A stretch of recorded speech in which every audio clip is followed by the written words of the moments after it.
No a teraz príde pán poslanec Valocký s pánom poslancom Madejom s poslaneckou iniciatívou. No v prvej chvíle som si myslel, že je to trošku taký partizánsky počin, lebo veď tak Raši to nechcel, však v apríli si dal zrušiť úlohu. Ale nie je to partizánsky počin, lebo vláda k tomu zaujala stanovisko, že s poslaneckým návrhom zákona súhlasí.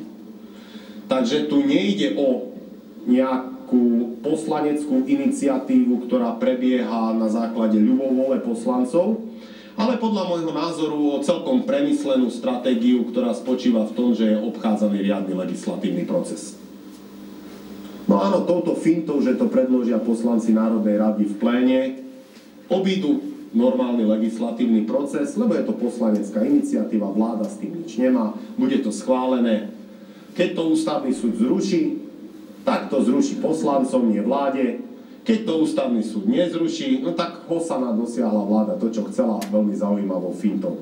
Dámy a páni, chcel som to pomenovať, nech sa na mňa predkladatelia nehnevajú, nie je to nič osobné, ale mal som potrebu to takto pomenovať.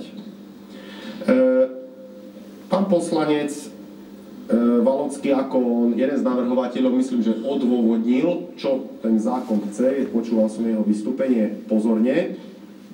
Teda aj to, že chcú navrhovatelia, aby štát menoval nadpolovičnú väčšinu členov, aby mohol minister svojich členov správnej rady odvolať bez súhlasu správnej rady, čo dneska nie je možné.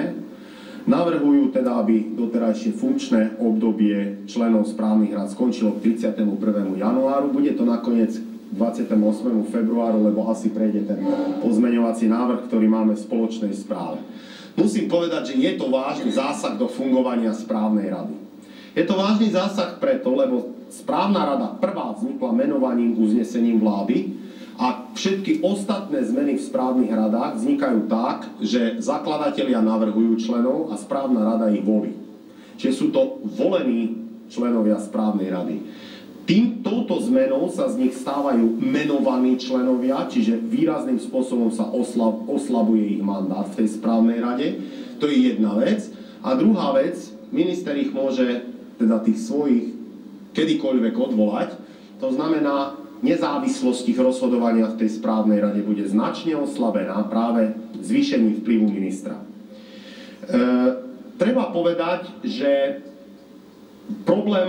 ako problém vidím aj tú skutočnosť, že im táto novela zákona násilne ukončí ich funkčné obdobie. Funkčné obdobie prvých členov správnych rád v podstate vo všetkých malých nemocniciach a neziskových organizáciách už skončila. Zakladatelia navrhli nových a tí boli väčšinou zvolení.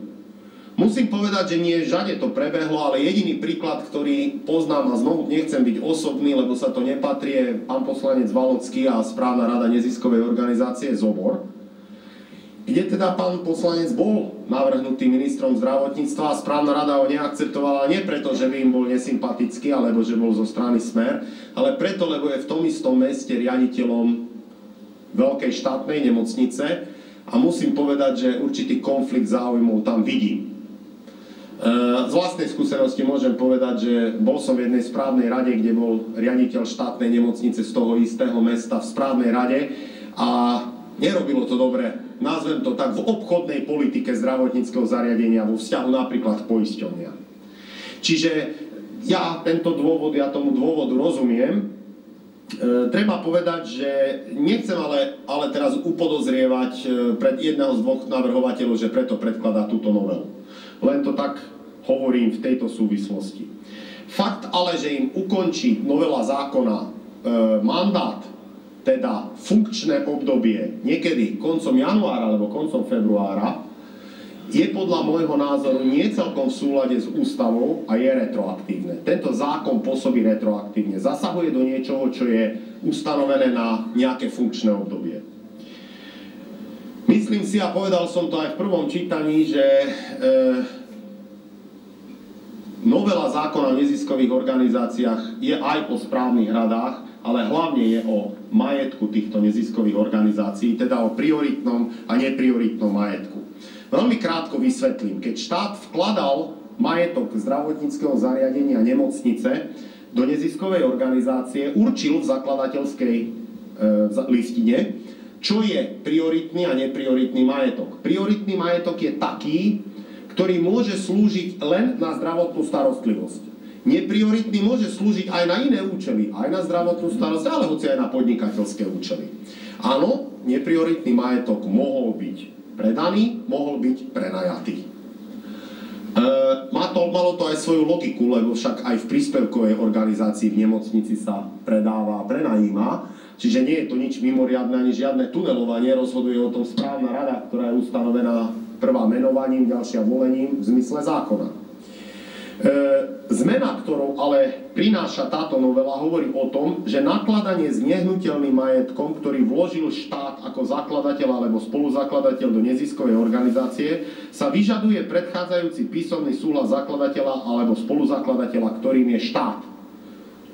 Jednou vetou to zdlosujem, to znamená, že správna rada nebude môcť rozhodnúť ani o tom, že v neprioritnom majetku, časti polikliniky povedzme, prenajme 5x5 metrov pre bufet. Lebo o tom dneska správna rada rozhodne. Koľko bude bufet platiť nájomné, koľko vyberú za meter štvorcový, o tom dneska správna rada bežne rozhoduje v neprioritnom majetku. Nebude môcť, lebo bude si k tomu musieť vyžiadať súhlas ministra zdravotníctva. V tejto chvíli to už ale nie je nezávislá nezisková organizácia, ale príspevková organizácia. To musím povedať. To je tak ako v štátnej nemocnici. Preto tak pokojne hovoríme, že toto je o zoštátnení neziskových organizácií. To nie je preto, dámy a páni, že chcem vás obviňovať z nejakej rebolševizácie alebo hovoriť o tom, že to robíte ako Gottwald. Nie je to osobné. Preto hovoríme o zoštátnení. Možno trošku viac vysvetľujem pojmy. Áno, preto, lebo nezávislosť správnej rady, ktorá vedela rozhodnúť, sa zmenšuje a zväčšuje sa vplyv štátu. Tak nájdite lepší výraz ako zoštátnenie, spríspevkovatenie neziskovej organizácie, no neviem to lepšie nazvať, zoštátnenie. Veľmi zaujímavý aj tretí moment, ktorý prináša táto novela, a to skutočnosť, že pri zrušení a zániku neziskovej organizácie založenej štátom je likvidátor povinný vrátiť prioritný majetok do vlastníctva štátu. Doteraz v zákone 213, to bolo upravené z roku 97 o neziskových organizáciách, to bolo upravené, alebo zákon, ktorý riešil neziskové organizácie, to bolo upravené tak, že majetok neziskovej organizácie nech už zanikne, alebo sa likviduje a zostane peňažný zostatok alebo hnutelný majetok, sa musí dostať len do nejakej inej neziskovej organizácie.